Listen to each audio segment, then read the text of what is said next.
Hey ladies, this is Brenda, also known as Max. As you know, I am the owner and founder of Got Street Blues, working clothes for working women, and the creator of I Belong Here. So I wanted to ask you ladies about what happened the other night during the NCAAA women's semifinal between South Carolina and UConn, and the behavior of Coach Gino to Coach Dawn. So I'm sitting here watching this whole interaction, and all I can think of is this is what happens to tradeswomen every day on the job site.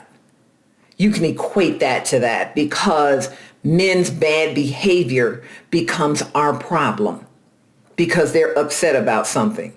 And his whole entire issue was based off of some made up stuff in his head because he didn't want to believe that he was being outcoached and his girls were being outplayed because he's such a great coach. Well, guess what? You can be a great coach and any given day, your team can lose to somebody else. It's just the way it is. That's sports. I played sports all through junior high school, and then after high school, I did rec, softball and basketball and stuff. So yeah, I know how that whole thing works. Sometimes you're just great. Other days you just suck.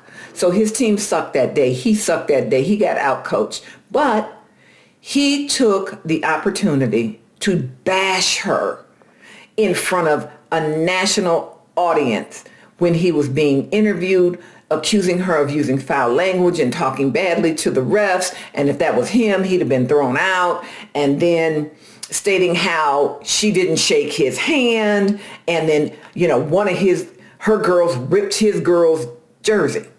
All of it was lies, every bit of it.